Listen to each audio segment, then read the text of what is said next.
What's up guys, it's Avenger Plays here, and today I got a really informative video for you guys. It has to do with the Division 1.4 update.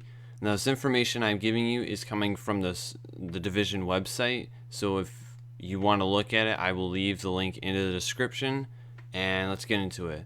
Now the first thing we're going to go over is we're going to go over the loot drops. So what they're saying is all enemies except for non-named enemies in incursions have a chance to drop loot with a gear score appropriate for your world tier. So those are their exact words, and that's pretty sweet that they're doing that.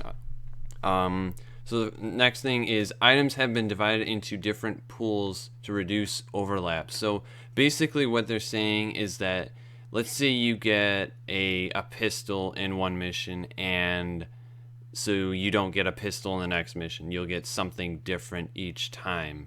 We were having a lot of problems with that in 1.3, and I'm really glad that they're finally fixing that.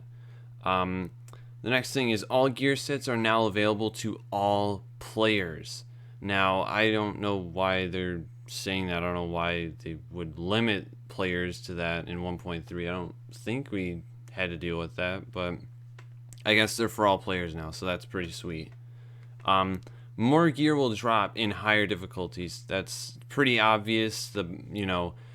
Every time that you play, let's say, an incursion and it's on heroic, you will get probably double, or maybe I wouldn't say triple, but I would say about double the items that you would usually get in 1.3 and the 1.4 update. So that's pretty nice.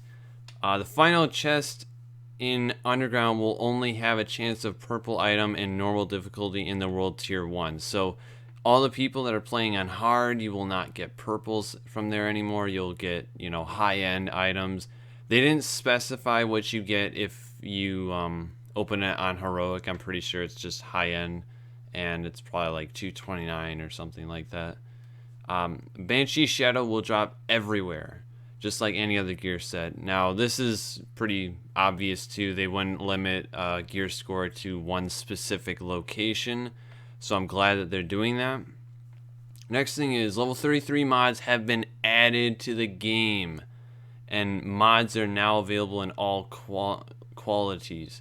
So this is something I have been waiting for. I don't know why it took them so long to do this, but they're finally doing it.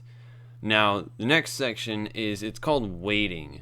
Now, waiting is, well, what they were saying is loot waiting in incursions will now focus on different equipment slots, not gear sets. Now, I will leave a picture in the video. You might see it right now, and you'll see that certain gear will be in certain incursions. So gear sets will be specified in, so let's say you're playing Falcon's Lost. You will get gloves and masks. Now, I don't know if this is exactly how they're going to be doing this, but I guess that's kind of a good way to plan it out. Clear Sky, you'll get a chest piece or a holster. And then Dragon's Nest, you'll get a backpack or knee pads. So they're trying to spread it out. They're not just trying to make it so everybody's playing one incursion all the way through playing the game. So I'm really glad that they're doing that. That's kind of cool that they're doing that, because it'll make it, more fun for players. So the next thing on the list is sealed caches and vendors. So you will be able to, I said this in my other video, but you'll be able to get, sealed caches from vendors and all that other stuff from Dark Zone 6, and they are saying that you can get them from these checkpoints now. So that Dark Zone checkpoints, so that's pretty sweet. So one thing they're saying is experience gained at level 30 will count towards a field proficiency. So we already talked about this before, how when you level up, once you reach level 30, there's another, I think it's 400,000 more XP, or it might change depending on how much you've, progressed through level 30. So, but I'm pretty sure it's going to be always 400,000. So that's pretty cool. And every time you do reach that 400,000 XP point, you will get a sealed cache with I think it's 2 not guaranteed, but it's 2, either high-end or gear set items. So that's pretty sweet, and you get Phoenix credits, so that's really nice too. Sealed cache award random items appropriate to your gear score and some Phoenix credits. So that's, like I said before, you get you get random items and then Phoenix credits. Credit and Darkstone vendors will sell sealed caches. The only difference between the two is that you'll get slightly more Phoenix credits from the Darkstone caches. So obviously that's, it's, you'll get more stuff because Darkstone credits are very hard to come by and not many people have a lot of them. So refresh of credit vendor is now going to be a weekly thing instead of the daily. That we've been, the restocking is, it just, because sometimes you want to get an item but then you don't have enough credits, and then now they're doing that. So that's pretty sweet. Darkstone 6 vendor will sell gear sets, and it'll sell it for each slot of gear.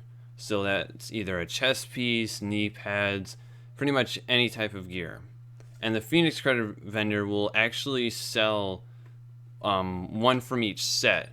And from what I was reading, the Phoenix credits vendor will be probably the best vendor out of all the vendors. So that is kind of interesting. You would think of that as being the best one. So prices for some gear has been lowered. So that's 300 Phoenix credits for one piece of gear, like 214 gear. That was a bit overpriced. So I don't know why they did that.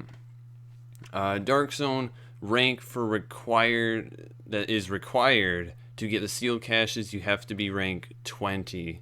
So 2020. So that is something. So if you are really new to the game, you need to get to level 20 and then get some sealed caches. So the next section is crafting, and it's actually the last section that I have for you guys. Crafting assignments will reward you in sealed crafting caches. So this is something that we haven't seen before, and it's basically, they were saying that Division Tech requirements for crafting have also been removed. So basically, I'm not sure how to really explain this, because this is just like a simplified version of what they're saying, and they didn't really specify what exactly are in the sealed crafting caches. So I guess we're gonna have to find out next week what's going on with those. So, and the third thing is blueprints for named weapons are no longer for sale. Old blueprints will not be removed, but will not scale. So I don't know what they mean by named weapons blueprints, because I don't think there's really any named blueprints for named weapons. So I'm not really sure.